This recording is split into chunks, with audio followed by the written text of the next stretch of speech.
তুমি এখানে কি করতেছো? কে কি করতেছে? তুমি এখানে কি করতেছো? তুমি কি করতেছো? তুমি ধরা পড়ে তুমি আমাকে বলতেছো কেন? আমি ভাবির সাথে দেখা করতে। তুমি কোন ভাইয়ের সাথে দেখা করতে আসছো? আমি মেজাজ গরম করে নিও না। তোমারে ধরতে আইসে তুমি ধরা পড়ে এখন এখন আমাকে বলতেছো আমি তার সাথে দেখা করতে শোনো, আসছি। ভাবি হচ্ছে মহব্বতের সম্পর্ক, বুঝছো? আর বউয়ের সম্পর্কে কি? বউ হচ্ছে মানে এই কলিজা। যাও তো এখান থেকে যাও। বউ হচ্ছে কলিজা আর ভাবি হচ্ছে জান। জান আর কলিজা তো আর দুই জিনিস না। এর আগেও অনেকবার বলছি ভাবির লগে কথা বলবা না, তুমি তারপর কেন কথা বলো? ভাবি আমারে বলছে ভাইয়া, তা আমি আসলে গলে গেছি তখন, বুঝছো? আর আমি যে নিষেধ করছি সেটা তুমি তো নিষেধ করছো, তুমি তো বউ তো নিষেধ করবে। বউ জীবনে কোনোদিন শুনছো যে বউ কোনো নিষেধ ছাড়া আছে? বউয়ের কাজই হলো নিষেধ করা, বুঝছো? আমি কি ভালোর জন্য বলছি নাকি কিসের জন্য বলছি? বউ কখনো ভালো চায় না, কোনোদিন কোনো বলতে পারবে না যে বউ কখনো ভালো চায়। যাও ভাবির লগে যাও। ভাবি ভাই বাসায় যাইতে বলে না, শোনো, রুমে যাইতে বলে না।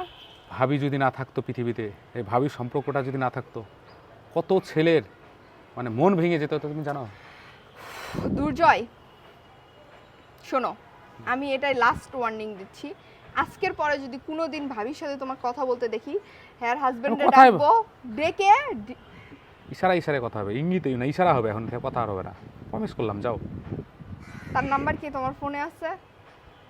শোনো, ভালোবাসা যদি থাকে দিলে নাম্বার লাগে না, বুঝছো? নাম্বার লাগে না ফোনে।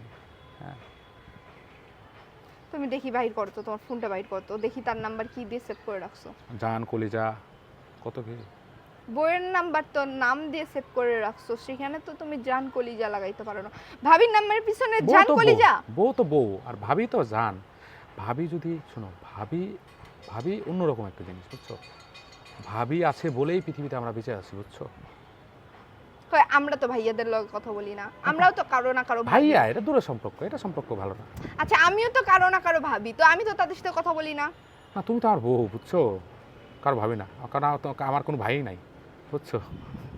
আমার কোনো ভাই নাই। ও নিজের বউয়ের বেলা কোনো ভাবি না, না হ্যাঁ। তোমার বউ কারো ভাবি না? না, আমার ভাই নাই, সব আঙ্কেল, বুঝছো? কি মেন্টালিটি রে! শোনো আমি একটা কথা বলি, তোমার বয়স হয়ে গেছে, তুমি হজ করে আসছো, সো কাইন্ডলি এ ধরনের কাজ করো না, ঠিক আছে?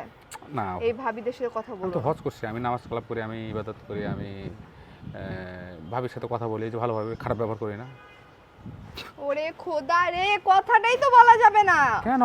মানুষ, আল্লাহ বলেছে কি যে সবার সাথে ভালো ব্যবহার করো, খারাপ ব্যবহার করা যাবে না। অত ভালো ব্যবহার সবার সাথে করতে হবে না, আমি যেটা বলবো সেটা শুনবা। তাহলে তো হলো না, তাহলে তো ইতিহাস পরিবর্তন হয়ে যাবে। হয় তুমি তার সাথে কথা বলা বন্ধ করবা, না হলে কিন্তু আমি তার হাজবেন্ডকে জানাই দেব। তার হাজবেন্ড জানলে কিচ্ছু আসে যায় না, বুঝছো? কেন, তার হাজবেন্ড কি তোমাকে পারমিট দিচ্ছে? না, মানে তার হাজবেন্ড যদি বেশি করে, তার হাজবেন্ডে রেখে আমার কাছে চলে আসবে, কোনো সমস্যা নেই। তোমার কি তখন ঘাড়ের উপরে মাথাটা থাকবে? মাথা না থাকলে কি বডি তো থাকবে। কোনোটাই থাকবে না। আর দিল থাকে বুকে, মাথায় থাকে না। যাও তুমি এখান থেকে।